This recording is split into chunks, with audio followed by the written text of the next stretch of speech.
അതേപോലെ പൊട്ടറ്റോ ഫ്രൈയും കൂടെ നല്ലൊരു കോമ്പിനേഷൻ ആയിരിക്കും കേട്ടോ കഴിക്കാനായിട്ട്. ഇതാണ് കേട്ടോ ഞാനിന്ന് മക്കൾക്ക് സ്കൂളിലേക്ക് ലഞ്ചായിട്ട് കൊടുത്തു വിടുന്നത്.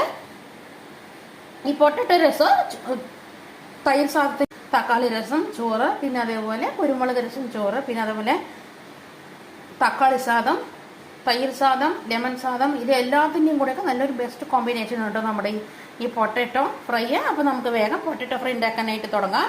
ഞാൻ അവിടെ പാൻ അടുപ്പത്ത് വെച്ചിട്ടുണ്ട്, പക്ഷേ ഗ്യാസ് ഫ്ലെയിം ഓൺ ആക്കിയിട്ടില്ല. നിങ്ങൾ ഫ്ലെയിം ഓൺ ആക്കരുത് കേട്ടോ. നമ്മൾ ആദ്യം ഒരു സ്റ്റെപ്പ് ചെയ്യാനായിട്ടുണ്ട്, അതിനുശേഷം മാത്രം നമ്മൾ ഫ്ലെയിം ഓൺ ആക്കി കൊടുക്കുക കേട്ടോ. ഞാനിവിടെ ഫ്ലെയിം ഇപ്പോൾ ഓഫ് ആക്കിയിട്ടാണ് ഇട്ടിരിക്കുന്നത്.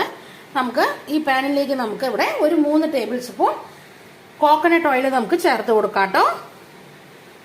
അങ്ങനെ നമ്മളിതാ 3 ടേബിൾ സ്പൂൺ വെളിച്ചെണ്ണ കോക്കനട്ട് ഓയിൽ ചേർത്ത് കൊടുത്തിട്ടുണ്ട്. ഞാനിതാ ഫ്ലെയിം ഓൺ ആക്കിയിട്ടില്ല കേട്ടോ. നമ്മുടെ ഈ സ്റ്റെപ്പ് കഴിഞ്ഞ ശേഷം മാത്രമേ നമുക്ക് ഗ്യാസ് ഓൺ ആക്കാൻ പാടുള്ളൂ. ഞാനിതാ 3 table spoon oil coconut oil ഒഴിച്ച് കൊടുത്തിട്ടുണ്ട്. ഇനി അതിലേക്ക് നമ്മുടെ ഈ മസാലപ്പൊടികളെല്ലാം ചേർത്ത് കൊടുത്തിട്ട് നന്നായിട്ടൊന്ന് മിക്സ് ചെയ്തെടുക്കുക.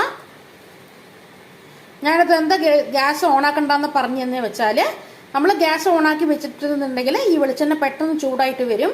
സൺഫ്ലവർ ഓയിൽ പോലെയല്ല വെളിച്ചെണ്ണ, പെട്ടെന്ന് ചൂടാവായിട്ട് വരും. ആ ചൂടായി കഴിഞ്ഞ് നമ്മൾ ഈ പൊടികളെല്ലാം ഇട്ട് കൊടുത്താൽ പൊടികളെല്ലാം കരിഞ്ഞു പോകാൻ സാധ്യതയുണ്ട്. അതുകൊണ്ട് ഗ്യാസ് ഓണാക്കാതെ വെളിച്ചെണ്ണയിലേക്ക് ഈ പൊടികളെല്ലാം ഇട്ട് കൊടുത്ത് മിക്സ് ചെയ്ത ശേഷം മാത്രം നമുക്ക് ഫ്ലെയിം ഓണാക്കാൻ പാടുള്ളൂ കേട്ടോ. അങ്ങനെ നമ്മളിതാ പൊടികളെല്ലാം ഇട്ട് കൊടുത്തിട്ടുണ്ട്. ഇനി നമുക്കിതൊന്ന് നന്നായിട്ടൊന്ന് ആ എണ്ണയിലേക്കൊന്ന് മിക്സ് ചെയ്തെടുക്കാം. നന്നായിട്ട് മിക്സ് ചെയ്ത് കൊടുത്ത ശേഷം മാത്രമേ നമുക്ക് ഫ്ലെയിം ഓണാക്കാൻ പാടുള്ളൂ കേട്ടോ. അല്ലെങ്കിൽ നമ്മുടെ പൊടികളെല്ലാം കരിഞ്ഞു പോകാൻ സാധ്യതയുണ്ട്. അങ്ങനെയെല്ലാം നമ്മൾ പൊടികളെല്ലാം മിക്സ് ചെയ്ത് കൊടുത്തിട്ടുണ്ട് കേട്ടോ.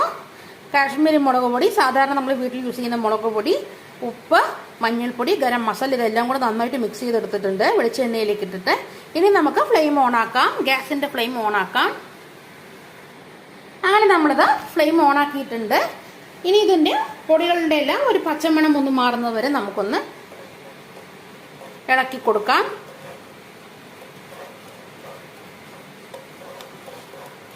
ഫ്ലെയിം സിമ്മിൽ തന്നെ വെക്കാനായിട്ട് ശ്രമിക്കുക കേട്ടോ, അല്ലെങ്കിൽ നമ്മുടെ പൊടികൾ പെട്ടെന്ന് കരിഞ്ഞു പോകും. ഞാനിതാ സിമ്മിലാണ് ഫ്ലെയിം വെച്ചിട്ടുള്ളത്. അങ്ങനെ ഇതാ പച്ചമണം ഒന്ന് മാറിയിട്ടുണ്ട് പൊടികളുടെ. ഇനി നമുക്കിതിലേക്ക് നമ്മുടെ കട്ട് ചെയ്ത് വെച്ചിരിക്കുന്ന നമ്മുടെ ഈ ഗാർലിക് ചേർത്ത് കൊടുക്കാം, വെളുത്തുള്ളി ചേർത്ത് കൊടുക്കാം. ഒരു 4 അല്ലി വെളുത്തുള്ളി ഞാനിവിടെ ചെറുതാക്കി കട്ട് ചെയ്ത് വെച്ചിട്ടുണ്ട് കേട്ടോ, അത് ചേർത്ത് കൊടുക്കാം. ആ വെളുത്തുള്ളി ഒന്ന് മൂത്ത് വന്നതും ചെറുതായിട്ടൊന്ന് മൂത്ത് വന്നതും അതിലേക്ക് നമ്മുടെ പൊട്ടാറ്റോ ചേർത്ത് കൊടുക്കാം കേട്ടോ. നൈസാക്കി കട്ട് ചെയ്ത് വെച്ച പൊട്ടാറ്റോ ചേർത്ത് കൊടുക്കാം. നമ്മൾ എത്രയും കനം കുറച്ച് അത് കട്ട് ചെയ്തെടുക്കുന്നു പൊട്ടാറ്റോ, അത്രയും ചുരുങ്ങിയ ടൈം കൊണ്ട് നമുക്ക് ഈ പൊട്ടാറ്റോ ഫ്രൈ റെഡിയാക്കി കിട്ടും കേട്ടോ.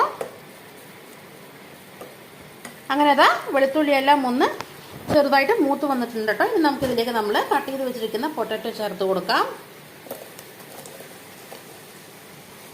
ഇതെല്ലാം കൂടെ ഒന്ന് വഴറ്റിയെടുക്കാം കേട്ടോ. പൊട്ടാറ്റോ ചേർത്ത് കൊടുത്തിട്ടുണ്ട് നമ്മൾ. ഇനി എല്ലാം കൂടെ ഒന്ന് മിക്സ് ചെയ്തെടുക്കാം കേട്ടോ. ഞാനിതാ കാണിച്ചു തരാം. ഞാനിതാ ഇത്രയും ചെറുതാക്കി നൈസായിട്ടാണ് ഞാനിവിടെ, നല്ല നൈസിലാണ് പൊട്ടാറ്റോ കട്ട് ചെയ്തെടുത്തിട്ട് ചേർത്ത് കൊടുത്തിട്ടുള്ളത് കേട്ടോ. നിങ്ങൾക്കത് കാണാനായിട്ട് പറ്റും. ഇത്രയും നൈസായിട്ടാണ് ഞാനിവിടെ പൊട്ടാറ്റോ കട്ട് ചെയ്ത് ചേർത്ത് കൊടുത്തിട്ടുള്ളത്.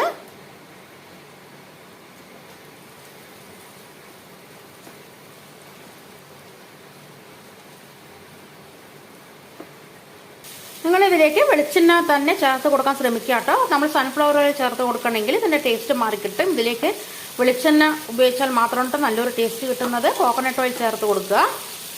കോക്കനട്ട് ഓയിൽ ഇട്ടോ നമുക്ക് ഈ പൊട്ടാറ്റോ ഫ്രൈക്ക് നല്ലൊരു ടേസ്റ്റ് തരുന്നത്. അതുകൊണ്ട് കോക്കനട്ട് ഓയിൽ തന്നെ ഇതിലേക്ക് യൂസ് ചെയ്യാനായിട്ട് ശ്രമിക്കുക കേട്ടോ.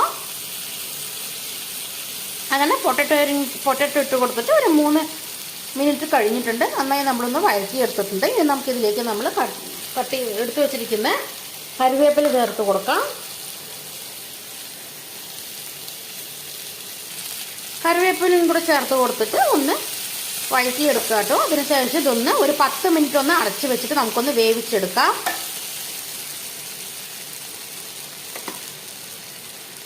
10 മിനിറ്റ് നമുക്കിനി ഇതൊന്ന് അടച്ച് വെച്ചിട്ട് വേവിച്ചെടുക്കാം കേട്ടോ. 10 മിനിറ്റ് ശേഷം നമുക്കിത് തുറന്ന് നോക്കാം. ഞാനത് ഫ്ലെയിം ഇപ്പോഴും സിമ്മിൽ തന്നെയാട്ടോ വെച്ചിട്ടുള്ളത്. കൂട്ടി വെച്ചിട്ടുണ്ടെങ്കിൽ നമ്മുടെ പൊട്ടാറ്റോ കരിഞ്ഞു പോകും.